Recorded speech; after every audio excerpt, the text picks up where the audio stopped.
Today we're going to continue our discussion of classical or Mendelian genetics, switching from looking at single trait or single gene inheritance to looking at inheritance of multiple genes at a time. And so we'll be using some of the same basic fundamental concepts, so we're just going to expand them to looking at more than one trait simultaneously.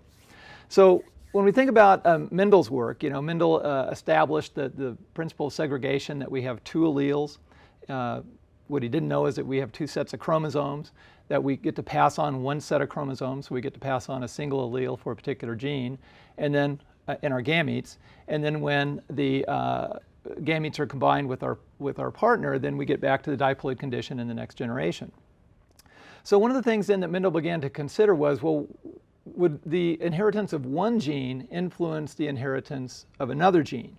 So when we consider the different types of characteristics that Mendel was looking at, for example, in other words, what he was wondering was, would flower color depend or affect perhaps seed shape? Or would that affect what seed color you would have? So in other words, if you had a purple flower on a plant, would that make it more likely that you would have yellow seeds? Or would that make it more likely that you would have wrinkled seeds? Something of that nature. So in other words, what he was interested in was, did one inheritance of one allele influence the inheritance of an allele of a completely different gene? Or did they assort independently? Did they function independently of one another? So anyway, that was the idea he wanted to look at. And so we're going to look at two genes that he looked at. He looked at a number of different comparisons, but he looked at then seed color versus seed shape. So in other words, what he was pondering was, if a seed was yellow, would that make it more likely to be round? Or perhaps if you inherited the gene for yellow seeds, would that make a plant more likely to have wrinkled seeds? So in other words, he wanted to know what was the specific relationships between different genes, or was there no relationship? In other words, was inheritance of seed color completely independent of inheritance of seed shape? So what he considered then, or as he looked at this then, was that he realized that if the two processes were random, in other words, if inheritance of seed color was completely independent of seed shape, then he should be able to predict outcomes, because it would be a random process, and so they should follow the random laws of probability. So again, what he realized, that if he crossed what we call dihybrids, the term hybrid is synonymous with a heterozygote. And if we have a dihybrid, then we have an individual that's a heterozygote for two different traits. So we're going to get back to this in a second, but what he did then was bred plants that were heterozygous for both yellow seeds and round seeds, and then he crossed those with individuals that had the same genotype. So in other words, if he crossed dihybrids, what he was predicting was that he would see a phenotypic ratio of 9:3 to 3:1 if it was a completely random process. In other words, if inheritance of yellow was independent, or excuse me, if inheritance of seed color was independent of seed shape, he should see this 9:3 to 3:1 ratio in the offspring, where 9/16 would inherit both dominant phenotypes, so yellow and round. 3/16 would inherit one dominant phenotype and one recessive phenotype, so you'd have perhaps yellow with green, or excuse me, yellow with wrinkled seeds. And then the recessive phenotype with the other dominant phenotype, so you'd have green seeds with round. And then 1/16 would be recessive for both characteristics, green seeds that are wrinkled. So again, he was predicting then that if these inheritance of seed color and seed shape were independent of one another, that he should be able to predict this outcome of 9:3 to 3:1, and that's what he should see in his populations. Now, the reason behind this was that if you're looking at independent characteristics, there's a law of statistics known as the multiplicative property of statistics, which essentially states that if you have completely independent events and you want to know what's the probability of the combined events occurring together, you multiply the probability of each event times one another, and that will give you the combined probability. So let's consider an example. Let's go ahead and look at kind of a couple of simple examples of this property of statistics. So in other words, what if you wanted to know what's the probability of flipping a heads on a coin and then also rolling a 4 on a die? So if we look at our example here, so if we have a coin, I've got a quarter here, so of course there's heads and tails. So the probability of flipping a heads would be 1 out of 2, and then a die has 6 sides to it. One of those 6 sides would have a 4 on it, so the probability of rolling a 4 would be 1 out of 6 as well. So if this is 1 out of 6, this is 1 out of 2, if we wanted to know what's the probability of getting both of those outcomes simultaneously, we would multiply those together. So the combined probability then would be 1/2 times 1/6. So the probability of getting both of those events simultaneously is 1/12. We could take it a step further. What if we added in still another event? What if we wanted to know what's the probability then, as we look on the Elmo here, what would be the probability of flipping a heads? And what if we rolled 2 die? And I want to know what's the probability of getting a 4 on 2 die. So now what we have then is, again, 1 out of 2 on the coin, 1 out of 6 for this die, and 1 out of 6 for this die.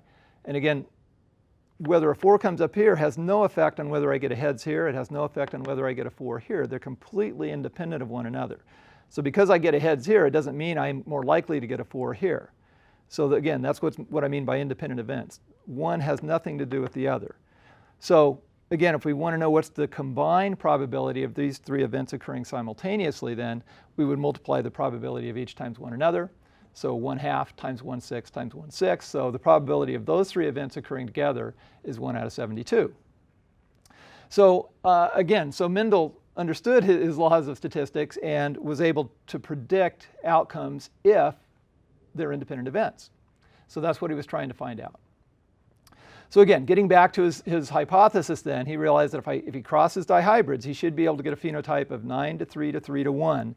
And that essentially is the test case. If we're wondering if traits are independent of one another, we cross dihybrids and look for this ratio 9:3 to 3:1. So how did he know that he should expect a 9:3 to 3:1 ratio? Where again, the 9/16 we would expect to see both dominant phenotypes, 3/16 one dominant, one recessive phenotype, 3/16 one recessive with a dominant phenotype, and 1/16 the 2 recessive phenotypes. So let's go ahead and look at the cross then. So if they are truly independent, then what we can do is consider the 2 events independent of one another. So as we're looking at this cross, heterozygous Y, heterozygous R times heterozygous Y, heterozygous R, let's first just look at the cross heterozygous Y times heterozygous Y. And again, we've done this problem before. If you go ahead and cross heterozygotes, we would expect to see 1 out of 4 homozygous dominant, 2 out of 4 heterozygous, 1 out of 4 homozygous recessive. And if we're considering complete dominance here, we would expect 3 out of the 4 to be yellow, 1 out of the 4 to be green. So this would be our expected phenotypic ratio if we cross heterozygotes. And again, we've done these problems and we're familiar with these. Furthermore, if you took the R's and looked at them independent of the yellows, again, it's essentially the same problem, except that we're just substituting different letters. So again, we would expect a 1/4 homozygous dominant, 1/2 heterozygous, 1/4 homozygous recessive, meaning 3/4 round, 1/4 wrinkled. So that would be our phenotypic expected outcome. So if they are truly independent events, then what I would do is multiply probabilities of each independent event to get the combined outcomes. So if we were crossing dihybrids, what would be the probability that the offspring would be yellow seeds that are also round? Well, the probability of being yellow is 3 out of 4, and the probability of being round is 3 out of 4, so we would multiply those and we would get 9/16. So that's why Mendel was predicting you should have 9/16 with both dominant phenotypes. Okay, what if you looked at what combination would be yellow seeds that are also wrinkled? So we would expect 3/4 to be yellow, 1/4 to be wrinkled. You multiply those together, we would expect 3/16 to have that combination of phenotypes. Probability that green seeds would also be round. So the probability of being round is 3/4. The probability of being green is 1/4. So again, that would also be 3/16. And then the probability that green seeds would also be wrinkled, the 2 recessive phenotypes. Probability of being green, 1/4. Probability of being wrinkled, 1/4. Multiply those together, you get 1/16. So again, assuming that everything is working randomly, that's what he expected to see. So then the question was, and we could also assemble this into a Punnett square of sorts. I refer to this as a modified square. So we could just set up our phenotypic outcomes for yellow versus green on one axis, round versus wrinkled on the other axis, and then just multiply where these come together to get our combined probabilities. And so again, we would expect 9/16 yellow round, 3/16 yellow wrinkled, 3/16 green round, and 1/16 green wrinkled.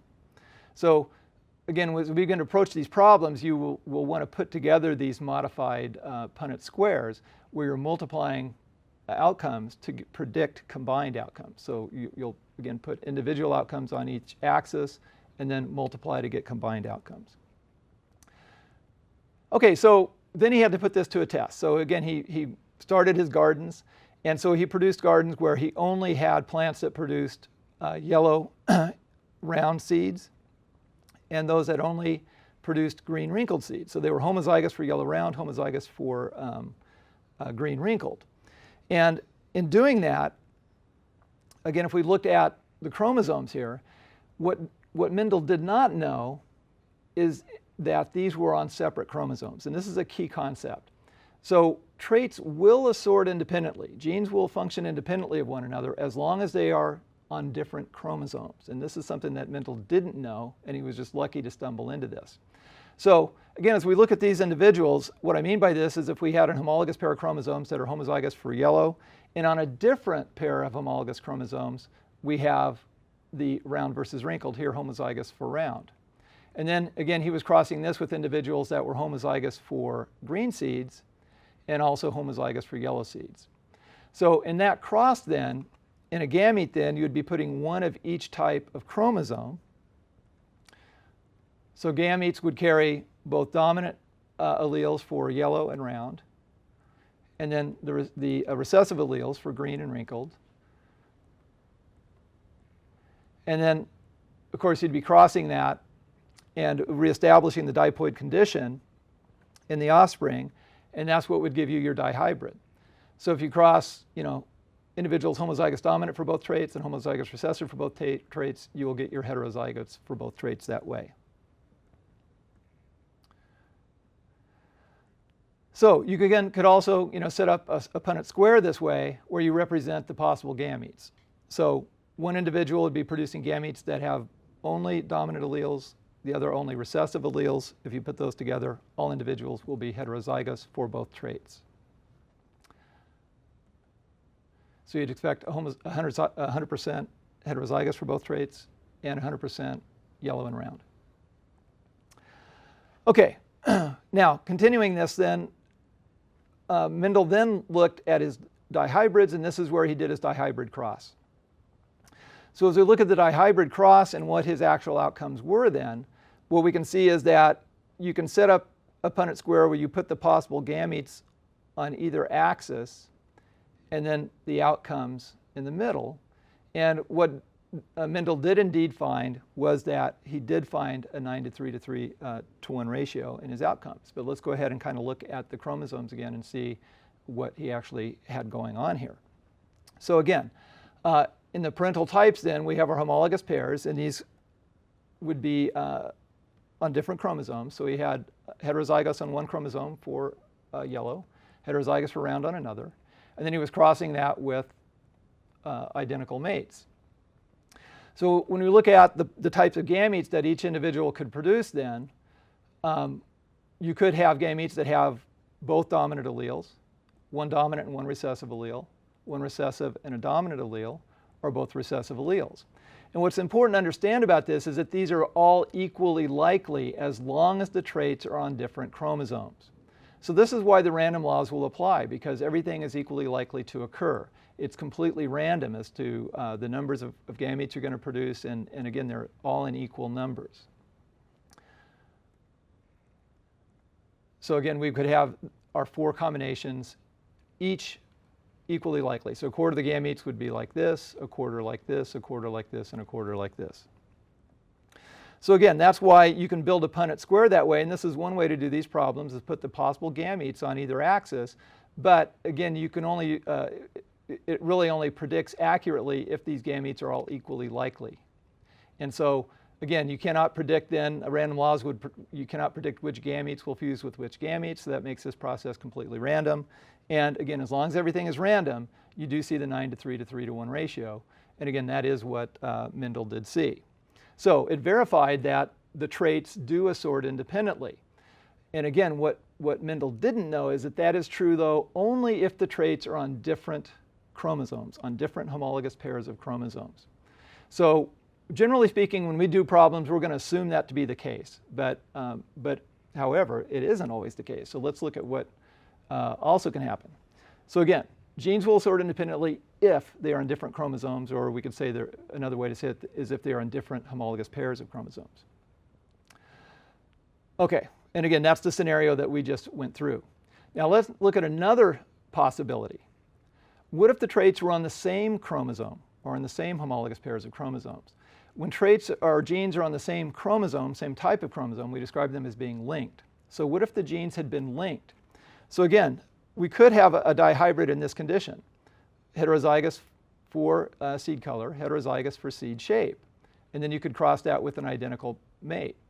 Now here the question is, what type of gametes are you likely to produce, and are they equally likely to occur? So I think you can see here that if we took one of these, remember we have two of each type of chromosome, you can only put one of each type of chromosome in a gamete. So if we look at the gametes here then, we would be more likely to have yellow with round alleles and green and wrinkled alleles. So again, as we toggle back, again, these are linked together. Those are going to be on the same chromosome. These are going to be on the same chromosome. So when we look at the gamete production, those are going to be what most of the gametes are. So now the question becomes, well, is it possible to have a dominant Y with a recessive R or a recessive Y with a dominant R? Is that possible? And it is possible. If we just go look at one of the chromosomes, if we think about meiosis, remember that in meiosis we do have crossing over occurring. So in crossing over, it would be possible then that we could have a recessive Y with a dominant R. We could have a dominant Y with a recessive R. So it is possible then to have all four types of chromosomes. But the problem is that crossing over is not a random process. It's not an independent process. So these two chromosomes would be more likely to occur than these two, because there's no guarantee that crossovers would occur. So because there's not a completely random process, and because the gametes would not be produced in equal numbers then, the random laws of probability would not apply here. In other words, we wouldn't be able to predict which types of gametes are being produced, and so we would not be able to predict the types of outcomes that we would see in the offspring. Now the reason that crossing over is not an independent event is that it's related to distance. In other words, if we looked at two other scenarios here, so again we have heterozygous for Y, heterozygous for R on the same homologous pair of chromosomes, and then here's another scenario where we have heterozygous for Y and heterozygous for R on the same homologous pair of chromosomes. Now, in which scenario is crossing over more likely to occur? Well, I hope it's obvious that it's more likely to occur here because there's a greater distance between the genes. So crossing over is not an independent event. It's a dependent event. It's an event that's dependent upon the distance between genes. So again, in both scenarios, we'd be more likely to have gametes that have the two dominant alleles in this case and the two recessive alleles together. But you'd be less likely in this scenario to have a dominant Y with a recessive R and a recessive Y with a dominant R, because you'd even be less likely to have crossovers here than you would here. And the problem with the crossovers is that they're hard to predict. Unless you know the distance between genes, you have no idea how many crossovers are going to occur. So again, it takes out the randomness, and because it's not random laws, you can't use the multiplicative property to accurately predict outcomes. So you basically just have to wait after the fact. So again, all four types of gametes can be produced, but because of the uncertainty of crossover, these two varieties would not occur in equal amounts as these two, and as a result, and certainly again as the distance is less, we would have even less frequent crossovers between these two types of genes. So again, random laws will not apply. So if traits are linked then, we really don't get these outcomes. And we can't predict what the outcomes would be. We would just have to make the cross and see what we end up with. And again, we would not see the 9:3 to 3:1 ratio. We would see all of the phenotypes. We would still get all possible phenotypes, but we just wouldn't get them in a 9:3 to 3:1 ratio. So again, our definition of whether traits assort independently or not is going to be, if you cross dihybrids and you see a 9:3 to 3:1 ratio, then you know they're on different chromosomes, and that means they assorted independently, because the random laws of probability did apply. Okay, let's go ahead and actually look at a problem now where we're involving more than one trait. And keep in mind that assume independent assortment unless I tell you otherwise.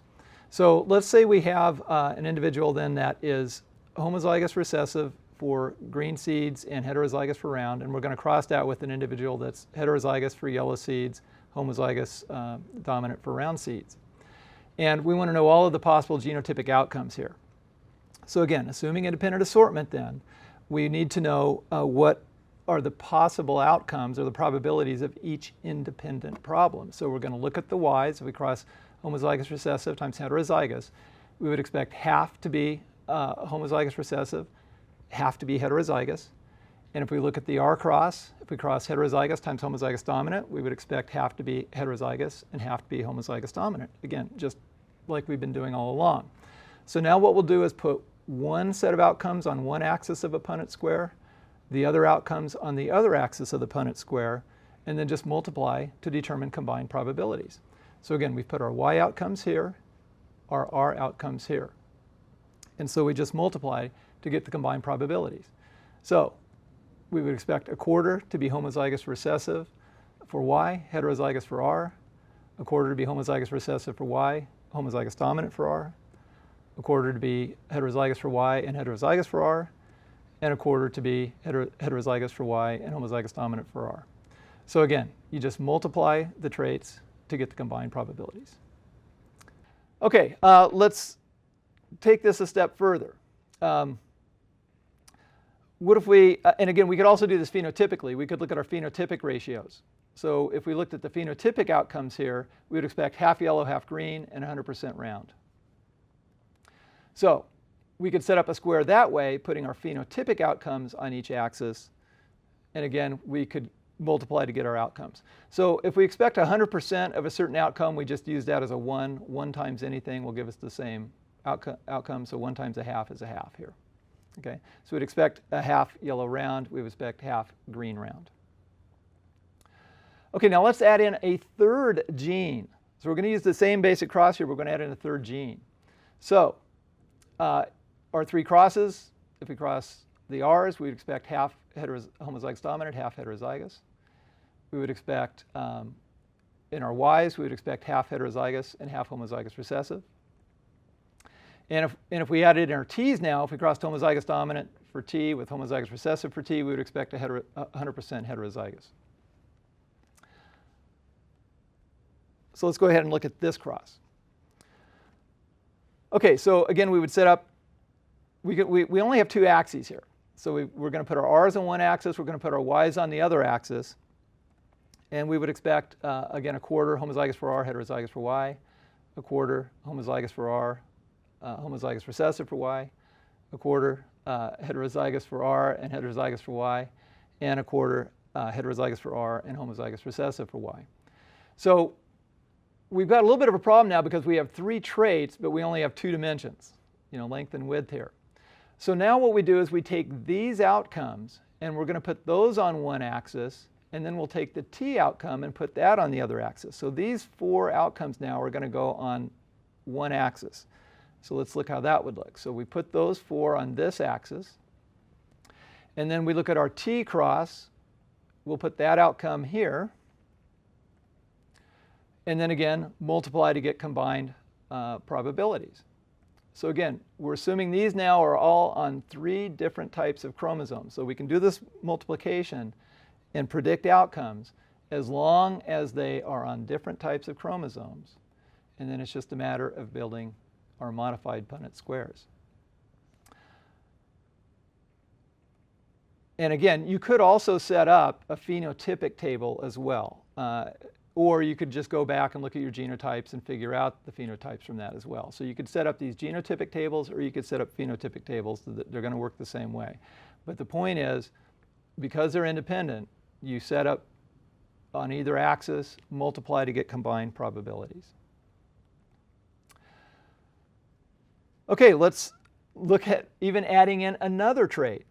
So in this situation, I've added now flower color into the mix. And so what we would do then is take our outcomes from the previous table, put those on one axis, or actually, let me go back now. This is what we just finished. So we've got our outcomes from a previous problem here. So this includes the R's, Y's, and the T's. And we want to add in P's. So again, we would just take this one step further. We would now take these outcomes here. We'll plug those into an axis of the next table. So we'll put those outcomes on one axis. And then we'll look at our flower color cross. So heterozygous times homozygous recessive, we would expect half to be heterozygous. We would expect half to be homozygous recessive. And then again, multiply to get our genotypic ratios. So the advantage of doing problems this way, there is another way to do these problems, but in the more traditional approach, what happens is that you have lots of overlap in outcomes. You have to go back, add fractions together, and this kind of thing. The good thing about this kind of approach is that when you just multiply is that this will be the only genotype of this type, and it'll also give you the accurate ratio of how frequently they appear. So again, as you try to do problems, make sure you approach them from this, in this way, assuming independent assortment, assuming they're on different chromosomes. Now, let's look at one other type of problem. In other words, I might not be asking for all the genotypic or phenotypic outcomes. Maybe I just want to know what's the possibility of a particular outcome. So let's look at this crazy problem. What if we're looking at 1, 2, 3, 4, 5 different traits? And I want to know what's the probability of this particular outcome occurring? Well, again, assuming they're on 5 different chromosomes, and assuming they assort independently, we can just look at the probability of each event occurring and then multiplying to get the combined probability. So again, you'd look at your R cross. If you cross homozygous dominant, heterozygous, you'd expect half to be homozygous dominant. If we look at our Y cross, if we cross heterozygous and homozygous recessive, we would expect half to be heterozygous, and so on down the line. So in other words, as you keep looking at your crosses, figure out the probability for that particular cross. If we cross our T's, we would expect a quarter to be homozygous dominant. And then multiply these together to get your combined probability. So if we multiply the probability of each of these events occurring, then we would expect only 1 out of 128 to have this particular outcome. So in this situation, you don't have to set up a whole table. Just go straight to the answer.